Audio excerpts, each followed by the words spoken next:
Bonjour, nous sommes le samedi 28 février 2026 et le sujet est plus de 13 000 millionnaires qui ne paieraient pas d'impôt sur le revenu. Le ministre David Amiel promet des précisions.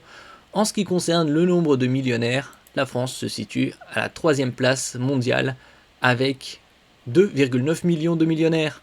Derrière les États-Unis, 23,8 et la Chine, 6,5 millions. Une analyse plus approfondie des différents cas possibles, dans le respect évidemment du secret fiscal, sera mise à disposition du Parlement, a indiqué David Amiel, qui répondait à une question de la députée écologiste Eva Sass. N'oubliez pas de vous abonner pour plus de news nationales, européennes et internationales sur ce monde merveilleux dans lequel nous vivons.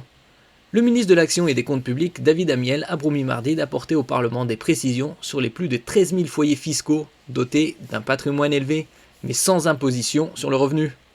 Exactement 13 335 foyers concernés.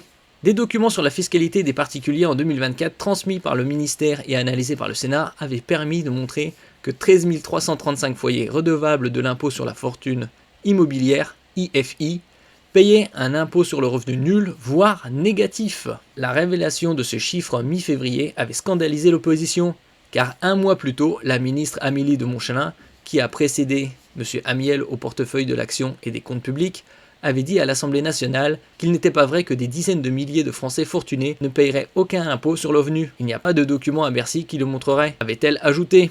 Des situations extrêmement différentes. Nous avons eu la preuve qu'Amélie de Montchalin avait menti.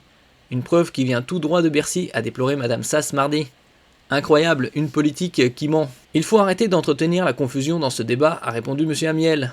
La note que vous évoquez, qui a été produite à la demande expresse du Sénat, après les demandes qui avaient été formulées le 22 janvier, recouvre des situations extrêmement différentes, tout simplement parce qu'il y a des raisons extrêmement différentes qui peuvent expliquer une déconnexion entre la valeur du patrimoine immobilier et le montant du revenu imposable, selon le ministre. Il y a des retraités qui possèdent des biens dans des zones qui ont connu une flambée immobilière, il y a des entrepreneurs qui ont des revenus extrêmement variables, il y a énormément de cas de la sorte, a-t-il souligné. Après, on parle ici de 13 335 foyers.